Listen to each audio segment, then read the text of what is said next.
Dans une précédente vie, j'étais coach sportif et j'aidais les gens à perdre du poids. Je me suis rendu compte que l'un des plus gros mythes et l'un des plus gros mensonges qui demeure dans l'esprit de beaucoup de personnes quand il s'agit de perdre du poids, c'est de penser que le moyen le plus efficace pour atteindre cet objectif-là consiste à faire du sport. Peut-être que toi aussi tu penses ça.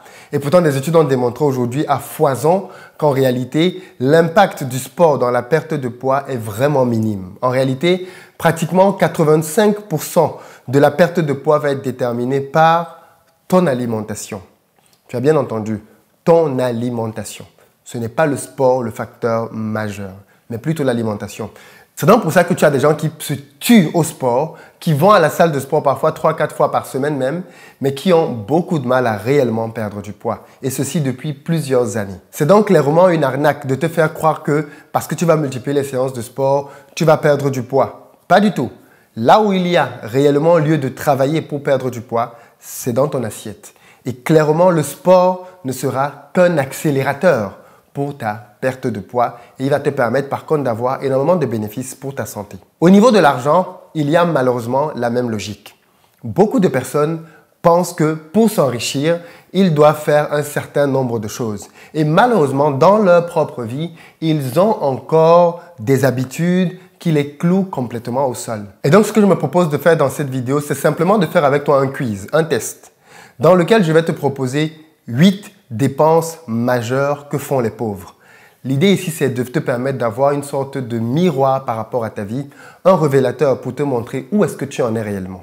Pour chacun des points que je vais te donner, je vais le développer pour que tu comprennes pourquoi est-ce qu'il est réellement dangereux, parce que ce sont peut-être des choses que tu cajoles dans ta vie, que tu ignores ou que tu négliges, et pourtant qui sont peut-être aujourd'hui la raison pour laquelle financièrement, tu n'es pas encore là où tu souhaiterais être. Donc, à la fin de cette vidéo, je veux que tu fasses le check et que tu me dises combien de points tu as validés, histoire de savoir où est-ce que tu en es. Mais attention, il suffit d'en avoir un seul pour qu'il puisse te dérouter malheureusement de tes objectifs financiers. Donc, prends cette vidéo très au sérieux et partage-la à tous ceux que tu veux voir prospérer.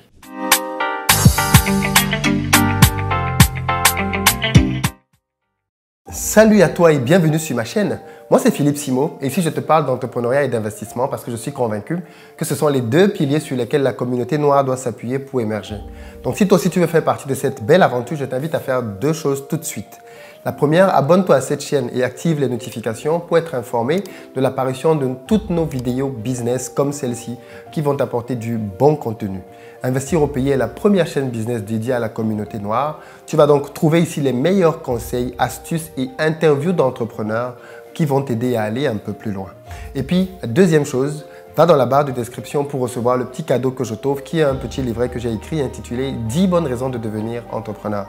C'est un tout petit livret qui se lit très rapidement et qui va te permettre de te bâtir un bon mindset pour t'aider à te lancer et à réussir dans les affaires. Et puis, va sur notre site internet investiraupays.com pour découvrir la totalité de nos services. Contrairement à ce que beaucoup de gens peuvent penser, je suis convaincu aujourd'hui que la pauvreté est le résultat d'habitude. Oui, bien évidemment, il y a des exceptions, des gens qui vivent dans des contextes très difficiles, mais remarque que même dans les pays les plus pauvres au monde, même dans les villages où il y a le plus de pauvreté possible, il y a quand même quelques personnes dans ces endroits-là qui financièrement s'en sortent mieux que les autres. Pourquoi ? Parce qu'elles ont compris et appliqué des principes que les autres n'ont simplement pas compris. Mais de manière générale, dans cette vidéo, je vais parcourir avec toi justement les principales dépenses dans lesquelles les pauvres investissent beaucoup leur argent et dans lesquelles tu ne verras pas des riches. Attention, je te parle ici des vrais riches. Je ne te parle pas des gens qui ont hérité de l'argent et qui ne savent pas comment faire pour le gagner. Je ne te parle pas des sportifs qui ont été surpris par l'argent et donc qui ne savent pas réellement quel est tout le travail qu'il faut derrière pour pouvoir le conserver. Et je ne te parle bien évidemment pas ici des personnes qui sont des stars à la télé et donc qui te montrent un style de vie qui parfois ne correspond même pas réellement à ce qu'ils vivent réellement. Parce que bien évidemment, tu le sais aujourd'hui, beaucoup de ces stars-là finissent dans la dépression, parfois dans des overdoses et même malheureusement certains en décèdent. Donc on te montre juste un certain côté qui te semble être beau et flashy, mais on ne te montre pas l'envers du décor avec tout ce que ça provoque comme dégâts dans leur propre vie. Mais dans tous les cas, dans cette vidéo, je vais t'ouvrir les yeux par rapport à ça si tu ne le savais pas encore. Dépense numéro 1 dans laquelle on retrouve énormément les pauvres, ce sont les apparences. Les personnes pauvres dépensent énormément d'argent à essayer de paraître riches, à essayer de paraître pour des personnes qu'elles ne sont en réalité pas souvent. Donc ce sont des gens qui vont mettre beaucoup d'argent pour acheter de très beaux vêtements et généralement des vêtements de grandes marques. Ce sont des personnes qui vont mettre beaucoup d'argent pour acheter des bijoux qui coûtent parfois très cher, qui vont investir de grandes sommes pour acheter des accessoires, des mèches, des maquillages dernier carat qui coûtent super cher. Bref, tu vois un peu l'idée quoi. Les personnes pauvres sont des personnes qui accordent énormément d'importance aux apparences. Et pourtant, je me suis rendu compte que les personnes riches en réalité accordent très peu d'importance aux apparences. Tu vas voir que les gens riches en réalité ont parfois la même coiffure quasiment tout le temps, ont parfois le même style de vêtements tout le temps, assez sobre. Regarde Aliko Dangote par exemple, je veux dire c'est le mec qui s'habille toujours très simplement, costume, veste, cravate, et puis c'est tout quoi. Tu ne le vois pas dans les choses flashy et il n'essaie pas de te dire qu'il a porté telle ou telle marque qui est superbe, coûteuse, non pas du tout, très discret, très simple et pourtant il est juste blindé de thunes quoi. Et tu vas te rendre compte que quasiment toutes les personnes riches sont comme ça. Ce sont des personnes qui ne vivent pas pour paraître. Or, le gros piège justement des personnes pauvres, c'est qu'elles vivent pour paraître riches alors qu'elles ne le sont pas. Le plus important dans la vie, les amis, ce n'est pas de paraître riche, c'est d'être riche. Et quand on est riche, on n'a pas besoin de paraître. On l'est simplement. Et quand tu sais qui tu es, tu n'as pas besoin de vouloir faire des bruits. Tu sais qui tu es. Ceux qui font du bruit, ceux qui essaient de se la péter, ceux qui essaient de montrer aux gens qu'ils ont, c'est généralement des gens qui manquent d'assurance, c'est généralement des gens qui n'ont même pas et qui font juste semblant. Et donc, bien évidemment, ce sont des pauvres aussi qui essaient d'avoir un style de vie qui n'est pas le leur. Certains d'entre eux, tu vas aller voir le week-end, aller louer des voitures avec leurs petites économies pour faire le tour de la ville, histoire de cela couler un peu douce. Bref, tu vois un peu l'idée quoi. Vraiment, faire très très attention à tout ce qui va être dépenses pour l'apparence. Il est important de savoir quelle est la différence entre ce dont j'ai besoin, les besoins, et ce dont j'ai envie. Les envies, c'est très dangereux. Les besoins, c'est super important. C'est ça qui est vital. Mais les envies, il faut vraiment se méfier de ça.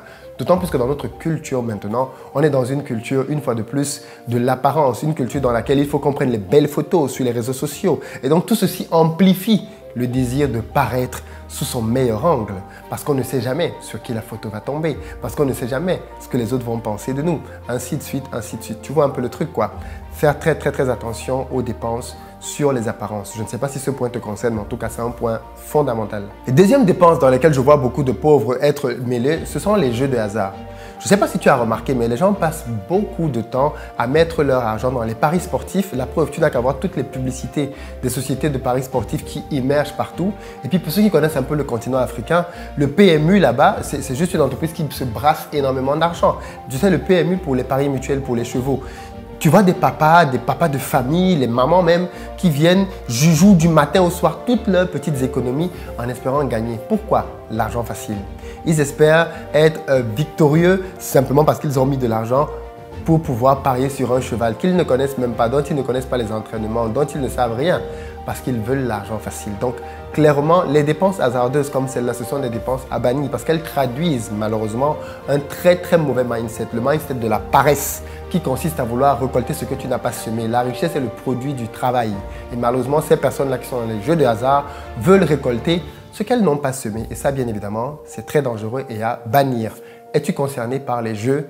Deuxième point. Le troisième point va peut-être davantage concerner les gens. C'est ce que moi j'ai appelé les dépenses liées au divertissement avec une télévision. Ça va être le câble, ça va être Netflix. Est-ce que tu as pris des abonnements aujourd'hui pour pouvoir regarder Canal+, pour regarder les matchs de foot, pour regarder les séries télévisées? Si tu as fait ça, sache que tu fais ce que les riches ne font pas. Les riches ne dépensent pas leur argent dans ce genre de futilité parce que clairement, ils n'ont pas le temps. Ils n'ont pas 90 minutes à consacrer à des individus qui courent derrière une balle plusieurs fois dans la semaine. Non, peut-être qu'exceptionnellement, il y a un match, une finale de Coupe du Monde. Ok, ils veulent bien regarder ça, mais s'abonner pour pouvoir regarder ça tout le temps, niet. Mais pareil pour Netflix.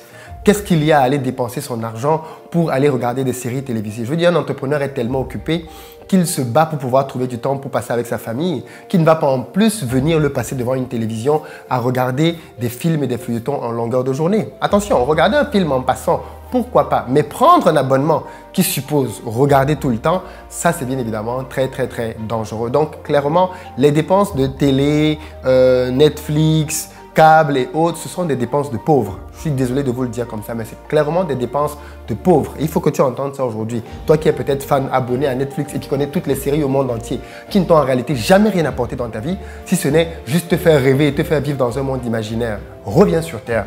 reviens dans la réalité. Et compte toutes les heures que tu as mises à regarder ce genre de film-là, compte toutes les heures que tu as passé à rêver là, si tu avais mis ça à ton projet, si tu avais consacré ça à travailler dur ton business, combien ça t'aurait rapporté? Parce qu'en contrepartie, Netflix, ça t'a rapporté 0, si ce n'est des dépenses. Donc clairement, troisième point dans lequel les pauvres mettent leur argent, le câble, Netflix et les autres abonnements de foot et tout le reste. Quatrième poste dans lequel les pauvres mettent beaucoup d'argent, l'alcool et les cigarettes. J'ai mis ça ensemble. Tu sais, aujourd'hui, malheureusement, les pauvres ne considèrent pas que leur corps est leur principal outil de travail. Le riche, si. Voilà pourquoi tu vas voir que le riche accorde beaucoup d'importance à ce qu'il mange et à entretenir son corps en faisant de l'activité sportive. Parce qu'il sait que ce véhicule-là, il a besoin de lui pendant au moins 90 ans, à moins qu'il y ait un accident. Et donc, pour que ce corps-là, à 90 ans, soit encore en forme, il a besoin de l'entretenir. Et il va l'entretenir en lui donnant le bon carburant dont il a besoin, qui est de la bonne nourriture. C'est pour ça que je veux dire, tu verras que des riches ont même beaucoup de coachs sportifs personnels parce qu'ils ont besoin de toujours s'entretenir. Et ils ont besoin de quelqu'un qui va peut-être les accompagner dans ce sens-là. Malheureusement, les pauvres, oh là là, ils n'ont rien compris du tout à la notion du corps qu'il faut préserver et ils se goinfrent, quoi. Ils mangent n'importe quoi, n'importe comment, ils s'empiffrent et en plus donc de cela, ils sont encore même plus toxiques quand il s'agit d'alcool et de cigarettes parce que ça, tout le monde le sait, la cigarette, ça tue, ça donne des maladies très graves et ça tue. Et puis, il y a bien évidemment quelques personnes qui veulent nous faire croire que oui, mais de toute façon, on meurt tous de quelque chose. Ok, va donc te mettre en route et que le premier camion te ramasse comme on meurt tous de quelque chose. Bien sûr que tu ne vas pas le faire. Parce que tu as du bon sens. Mais pourquoi est-ce que quand il s'agit de la cigarette, ton bon sens disparaît? Clairement, ça c'est quelque chose à pouvoir prendre en considération. C'est un piège énorme dans lequel il ne faut pas tomber. Mais vraiment, il ne faut pas tomber là-dedans. C'est super important pour toi de comprendre cela. Et son corollaire, l'alcool. Regarde comment est-ce que les jeunes aujourd'hui, ça donne à l'alcool. C'est incroyable. À la fin de la journée, ils sont dans les clubs, ils sont dans les bars, ils sont dans les restaurants en train de boire, ainsi de suite. Même les jeunes filles qui avant avaient même un peu de décence et de pudeur par rapport à ça. Notamment en Afrique, les gens se glorifient d'être de grands consommateurs d'alcool. Ils se rivalisent en nombre de casiers de bière bu. Mais où est-ce qu'on va? Vous pensez vraiment qu'on peut développer un continent avec une jeunesse alcoolique? Vous pensez vraiment? On te donne les statistiques de comment les Africains consomment l'alcool année par année. Tu as peur. Il y a des statistiques qui disaient par exemple qu'au Cameroun, les Camerounais avaient bu en une année l'équivalent d'un fleuve. Incroyable, en une année, ils ont bu l'équivalent d'un fleuve. Et ça, c'était il y a au moins, je crois, peut-être 7 à 8 ans. Donc aujourd'hui, peut-être qu'ils boivent déjà 2 fleuves. Mais c'est incroyable. On te dit que les pays en Afrique sont des pays qui sont recordman pour boire les bouteilles de champagne. On n'en fabrique pas chez nous, mais on en consomme. C'est-à-dire, on boit tellement d'alcool en Afrique. Peut-être que c'est pour oublier les chagrins et les soucis, peut-être, mais dans tous les cas, en réalité, ça ne te fait pas les oublier. Hein, parce que quand tu te réveilles le matin, le chagrin, il est toujours là. Et pire, tu n'as même plus le peu d'argent que tu as dépensé la veille dans l'alcool. Donc, clairement, l'alcool, le tabac, des ennemis dans lesquels les pauvres dépensent beaucoup d'argent. Cinquième endroit dans lequel les pauvres dépensent de l'argent, dans les taxes. Je ne sais pas si tu as remarqué, mais la catégorie de la population qui est le plus taxée au monde, ce sont les classes intermédiaires et les classes un peu basses. Ce sont elles qui paient le plus d'impôts. Pourquoi? Parce que bien évidemment, ce sont celles qui sont le moins instruites financièrement. Et donc, l'État va chercher dans cette catégorie de personnes-là le maximum d'argent possible. Et puis, c'est la catégorie qui est la plus nombreuse. Donc, du coup, clairement, si tu es dans cette catégorie-là de quelqu'un qui a un travail, qui est cadre et qui paye beaucoup d'impôts, malheureusement, l'État est en train de se faire de l'argent sur ton ignorance. Parce qu'aujourd'hui, l'État récompense les personnes qui font travailler leur argent. L'État récompense les personnes qui investissent dans des projets. Nous, ça fait des années qu'on ne paie pas d'impôts. Et pourtant, nos revenus n'ont cessé d'augmenter. Mais parce qu'on a compris comment ça marche. On sait quels sont les leviers sur lesquels on peut s'appuyer pour pouvoir défiscaliser nos impôts et on les utilise de manière efficiente et pertinente. Malheureusement, tu vas te rendre compte que des gens qui gagnent beaucoup moins que nous se retrouvent à payer parfois 1 000, 2 000, 5 000, 8 000, 10 000 euros même d'impôts par an. Pourquoi ceci? Parce qu'ils sont totalement ignorants des leviers dans lesquels ils... Tu imagines ce que tu perds, enfin ce que tu perds. Tu imagines ce que tu aurais pu faire avec ces 5 000, 8 000, 10 000 euros tous les ans si tu savais comment est-ce qu'il fallait les réinvestir et dans quoi est-ce que tu devais les mettre? Tu es clairement en train de perdre de l'argent de cette manière-là. C'est comme ça que les pauvres les pètent parce que les riches, champions en optimisation fiscale. Je ne parle pas de fraude fiscale, je parle d'optimisation fiscale. Ils sont champions là-dedans. Sixième point, les banques. Oui, beaucoup de personnes pauvres perdent énormément d'argent dans les banques. Pourquoi? Parce que malheureusement, beaucoup de personnes savent, pour certains en tout cas, épargner, mais ils ne savent pas multiplier l'argent. Donc du coup, leur argent dort en banque. Et de fait, la banque prend cet argent-là et va travailler avec cet argent pour le multiplier et leur reverse des miettes d'argent là-dedans. Et bien évidemment, ils en sont quand même satisfaits. Voilà pourquoi tu as des gens qui sont au livret A, qui sont dans quelques livrets que la banque propose et ne réalisent même pas que ce faisant, c'est eux qui sont en train de se faire avoir dans cette affaire. Mais bon, qu'est-ce que tu veux? Ils font comme tout le monde, non? Ils mettent l'argent dans le livret A ou dans un autre livret qui leur est proposé. Tu es en train de perdre de l'argent, cher ami. D'un, parce que à cause de l'inflation, clairement, l'argent que tu mets dans ton compte en banque aujourd'hui, il est en train de perdre de la valeur par rapport à l'inflation. C'est-à-dire que 1 000 € aujourd'hui ou 100 000 francs aujourd'hui ne vaudront pas 100 000 francs dans 2 ans, ni dans 5 ans, encore moins dans 10 ans. Donc, garder ton argent à la banque, c'est clairement être en train de perdre de l'argent. Mais des millions de personnes dans le monde entier font cette erreur-là de prendre leur argent et de le stocker en banque plutôt que de le faire travailler dans des business intelligents qui vont leur apporter des rentabilités beaucoup plus grandes, ce qu'aucune banque n'aurait jamais pu leur donner. Le 7e endroit dans lequel les pauvres dépensent énormément leur argent, ce sont les boîtes de nuit. Oui, les boîtes de nuit. Ça fait cool hein, d'aller en boîte de nuit, de poser sur sa table des bouteilles de champagne, des bouteilles de whisky, d'aller danser, coller la petite. Voilà, tu parais être le big boss pendant quelques heures en soirée. Et puis le matin, quand tu rentres chez toi, ton compte en banque souffre, mon gars. Parce que quand tu arrives en boîte de nuit comme ça et que tu te mets à faire le petit malin, la seule personne que tu es en train d'enrichir, c'est le propriétaire de la boîte de nuit. D'accord? Tu vas faire le petit malin pendant quelques heures, mais après, tu seras juste dans le désespoir par rapport à tes finances. Non, clairement, c'est pour ça que tu verras que tu ne verras pas de riches personnes en boîte de nuit. Tu as déjà vu quel riche homme de la planète en boîte de nuit? Lequel? Ils n'y vont pas du tout. Ne te parle pas des gens comme les rappeurs et autres qui font de ça leur business. C'est pas de ça dont je te parle. Je te parle des gens qui ont construit une fortune, qui sont des chefs d'entreprise. Je te parle de Tony Olumelu, je te parle de Dangote, je te parle de gens comme ça, quoi. De Baba Danpoulou ou de Paul Fokam. Voilà, la famille Billon en Côte d'Ivoire, tu ne les verras pas dans ce genre de milieu-là. Pourquoi? Pourquoi? Parce qu'ils savent bien que, déjà, ils n'ont pas le temps. Hein. Le soir, ils ont besoin de se reposer pour être en forme pour le lendemain et pas d'aller dépenser leur énergie comme ça. Et puis de deux, ils comprennent bien le game. Ils savent bien qu'aller là-bas, c'est aller donner de l'argent qui est gaspillé très bêtement à des gens pour lesquels, finalement, il n'y a pas vraiment un retour d'investissement valable. Mais notre société dans laquelle on veut paraître cool et fun nous fait croire que le cool et le fun, c'est dans ce genre d'endroit-là. Donc du coup, on y va et on flambe des petites économies que l'on a. Parce que tu vas même te rendre compte que les gens même qui vont en boîte de nuit n'ont même pas souvent l'argent. C'est-à-dire, ils y vont même parfois en ayant fait les sacrifices de plusieurs mois de salaire. Mais ils veulent impressionner la petite. Le gars veut impressionner la fille qu'il vient de rencontrer il y a quelques semaines. Et donc, il l'amène dans des endroits où lui-même n'a pas l'habitude d'aller ou qui ne correspondent pas à son niveau de vie. Parce que ce n'est pas parce que tu as de l'argent pour acheter quelque chose que ça correspond à ton niveau de vie. Très attention avec ça. Il faut vraiment le comprendre. Et donc, clairement, les boîtes de nuit, c'est un endroit très dangereux. Attention à ça. Le 8e endroit dans lequel je vois beaucoup de pauvres dépenser leur argent, c'est dans les restaurants. Oui, les restaurants, c'est un endroit là où les pauvres dépensent énormément leur argent. Pourquoi? Parce qu'ils pensent que ça paraît fun, tu vois, d'aller donner son argent pour que quelqu'un prépare et te fasse manger. Je veux dire, tu regarderas bien que la plupart des personnes qui sont riches mangent chez elles la nourriture qu'elles contrôlent de bonne qualité avec les produits de qualité qu'elles maîtrisent. Parce que c'est ça qui est vraiment important. C'est pas juste de manger, mais qu'est-ce que tu manges? Qu'est-ce que tu es en train de manger? Tu as quel contrôle sur ce que tu manges? Aucun. Tu es juste dans la foi totale, tu fais confiance aveuglément à la personne qui cuisine. Je ne dis pas qu'il faut jamais aller au restaurant ou que les riches n'y vont jamais, attention. Mais en faire un rythme de vie, de sortie dans lequel on est tout le temps en train de manger dehors, c'est clairement contre-productif. Et tu n'as qu'à prendre les chiffres. Un bon repas fait chez toi va te revenir toujours minimum 3 fois moins cher que ce que tu as payé au restaurant pour pouvoir l'avoir. Je dis bien minimum. Parce qu'au restaurant, tu ne payes pas que la bouffe. Tu payes le cadre, tu payes l'électricité, tu payes l'eau, tu payes les employés, tu payes le cuisinier. Tu payes tout ça dans le plat que tu es en train de payer. Donc clairement, tu es en train de faire vivre le système et l'industrie, c'est vrai. Mais malheureusement, beaucoup de pauvres y mettent beaucoup trop d'argent. Une fois en passant, why not? Pourquoi pas? Mais que ça devienne ton style de vie, tu es clairement en train d'aller dans le mauvais chemin. Voilà les 8 points, mais je te réserve un bonus dont je ne t'avais pas parlé. Et le bonus, ce sont les gadgets électroniques. Les gadgets électroniques sont un endroit dans lequel les pauvres dépensent aussi énormément d'argent. Qu'est-ce qui justifie que les gens se retrouvent à acheter le dernier iPhone alors qu'ils n'ont pas les moyens?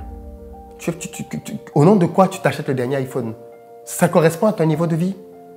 Quand tu regardes tes finances, tu regardes combien tu gagnes, tu as les moyens de t'acheter un téléphone à plus de 1 000 €. C'est vraiment ça ton niveau? Tu as vraiment ces moyens-là? Ou alors tu prends un crédit pendant 12-24 mois qui t'attache au cou parce que tu veux paraître avec un téléphone de... Je veux dire, regarde combien... Le business de téléphone aujourd'hui, c'est un business qui est en train d'exploser en Afrique. Mais parce que ce côté-là est tellement présent. Les gens achètent des téléphones recyclés même en Europe et envoient en Afrique. Et les gens qui touchent 100 000 francs, 200 000 francs prennent 3-4 mois de salaire économisé pour aller acheter un téléphone. Waouh! Waouh! Quel non-sens économique! Mais pourquoi? Parce qu'on veut paraître. Parce qu'on veut se sentir bien. J'en ai parlé déjà dans une autre vidéo que je t'invite à regarder d'ailleurs si tu ne l'as pas vue. Mais clairement, cette envie de vouloir paraître, de vouloir paraître cool auprès des autres nous pousse à faire tellement d'erreurs. Donc l'une est celle dont je suis en train de te parler. Acheter des gadgets électroniques est quelque chose dans lequel les gens dépensent bêtement beaucoup d'argent. Donc voilà un peu les 9 points que je voulais te proposer dans le quiz. À toi maintenant donc de me dire dans les commentaires lequel te parle le plus. Quelle est ta note au terme de ce quiz-là? Avec lequel tu te bats, lequel est clairement un challenge pour toi et puis avec lequel c'est bon, c'est réglé. Dans les commentaires, on peut en parler. Et puis bien évidemment, n'oublie pas de partager massivement la vidéo pour qu'un plus grand nombre de personnes comprennent ceci et clairement prennent les bonnes décisions par rapport à leur vie et à leurs finances. À très bientôt.